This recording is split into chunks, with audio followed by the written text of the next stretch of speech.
Selamat malam saudara yang dikasihi Tuhan. Kembali malam hari ini, renungan malam memberkati Anda dan keluarga. Malam hari ini dengan tema Laboratorium Tuhan dari Pendeta Dr. Erastus Sabdono bersama saya, Yohana Ibrahim. Saudara, kalau kita mengatakan bahwa Allah tidak berubah dari kita, pasti kita percaya yang ditulis di dalam Alkitab, baik di dalam Perjanjian Lama dan Perjanjian Baru, adalah Allah yang sama, Allah yang tidak berubah. Maka mestinya kita juga dapat mengalami apa yang dialami oleh tokoh-tokoh iman Perjanjian Lama. Mungkin kasusnya tidak sama persis, tetapi esensi dari kasus itu sama. Esensinya sama. Mereka pernah ada di dalam bahaya, dalam ancaman, dan kita juga bisa dalam keadaan bahaya dan ancaman. Mereka bisa mengalami pertolongan Tuhan dalam keadaan kritis dan krisis. Kita mestinya juga mengalaminya. Mempercayai Allah dengan pikiran itu sangat mudah. Membicarakan mengenai Allah dengan perkataan dan dalam tulisan juga sangat mudah. Membuat rumusan, definisi mengenai Allah dan tindakan-tindakannya dalam ucapan lisan dan tulisan itu mudah. Tetapi untuk mengalami sungguh-sungguh Allah yang ditulis itu di dalam Alkitab bukan sesuatu yang mudah. Karenanya jangan tergoda, terpancing bicara, menulis apapun yang sia-sia semata.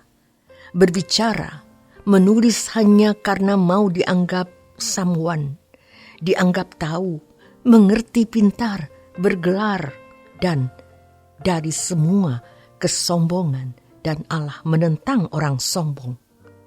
Jangan banyak bicara, baik secara lisan maupun tulisan. Yang itu ternyata hanya sebuah usaha untuk mengangkat diri. Kita semua memiliki godaan seperti itu. Mengalami Allah itu indah sekali dan luar biasa. Kalau kita benar-benar mengasihi Tuhan dan punya komitmen mengasihi Tuhan, serta kita benar-benar ingin bertumbuh dalam pengenalan akan Allah, seperti yang dikatakan dalam firman Tuhan, agar kita bertumbuh dalam pengenalan akan Allah, maka Allah akan mengizinkan kita mengalami berbagai persoalan yang menjadi sarana Allah, di mana Allah mau kita mengalami Dia. Jadi, pertumbuhan pengenalan akan Allah tidak cukup dengan membaca buku atau membaca Alkitab. Membaca Alkitab itu sudah mesti, mutlak, absolut.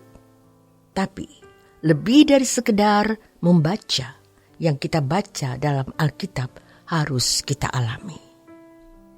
Memang tidak semua pengalaman yang dialami tokoh-tokoh iman di dalam Alkitab kita alami. Tetapi pasti ada pengalaman hidup yang mirip atau bersentuhan dengan mereka.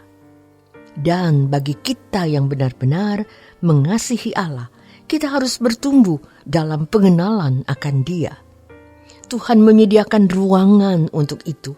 Tuhan menyediakan laboratoriumnya. Laboratoriumnya adalah pengalaman-pengalaman hidup yang kita alami dalam hidup kita. Jadi, kalau kita mau bertumbuh dalam pengenalan akan Allah, bersiaplah untuk dimasukkan ke dalam laboratorium Tuhan, yaitu pengalaman-pengalaman hidup. Kalau kita mau mengikut jejak Tuhan Yesus dan mau menjadi seperti Yesus, tidak bisa tidak. Kita harus mengalami apa yang juga dialami oleh Tuhan Yesus. Firman Tuhan mengatakan, bertumbuhlah dalam kasih karunia dan dalam pengenalan akan Tuhan dan Juru Selamat kita, Yesus Kristus, baginya kemuliaan sekarang dan sampai selama-lamanya. 2 Petrus 3 ayat yang ke-18. Jadi apa yang kita alami hari ini adalah berkat. Itu laboratorium Tuhan untuk kita yang mengalami proses perubahan. Sebab pengenalan akan Allah yang bertumbuh akan meningkatkan kualitas kehidupan rohani kita, meningkatkan spiritualitas, meningkatkan kesucian, meningkatkan keberkenaan di hadapan Allah. Jadi, bukan hanya sekedar kita perlu tahu hal ihwal mengenai Allah, melainkan kita juga harus sampai bisa membedakan roh. Apakah kita berbicara dalam kesombongan dan kebencian, atau berbicara dengan kasih untuk memberkati orang yang mendengarnya? Tentu itu berbeda. Maka sekarang yang penting adalah bagaimana kita menerima setiap proses perubahan yang Allah berikan kepada kita. Melalui pengalaman hidup yang merupakan ruangan itu, yang merupakan media itu, yang merupakan laboratorium Tuhan itu, kita diubah untuk mengenal Allah. Tolong kita ingat ini, bahwa mengenal Allah tidak cukup dengan membaca Alkitab. Membaca buku belum cukup. Secakap, seteliti, sedetil, sehebat apapun buku itu. Bahkan membaca Alkitab pun tidak cukup kalau hanya membaca dan mengetahui. Harus juga mengalami. Dan kita bisa melihat salah satu ciri orang-orang yang tidak mengalami Tuhan, yaitu banyak bicara dan suka berdebat. Mereka tidak merasa malu dengan tindakan yang sebenarnya tidak patut. Setiap orang pasti memiliki pandangan yang berbeda-beda. Tidak ada orang yang selalu sama pandangannya. Dan kalau pandangan orang itu beda, berarti itu bisa melengkapi atau itu bisa bertentangan. Bukan masalah. Jangan karena berpendidikan tinggi berarti selalu benar. Ingat, pendidikan teologi bukan tidak penting, tapi bukan segalanya. Pendidikan teologi dan usia bukanlah jaminan seseorang mengenal Allah.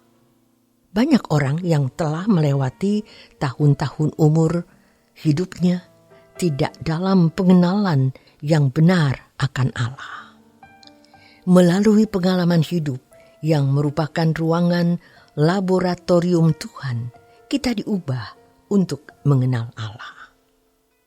Malam semakin larut, Anda harus segera beristirahat untuk beristirahat bersama keluarga dan orang-orang yang Anda kasihi. Tuhan Yesus memberkati.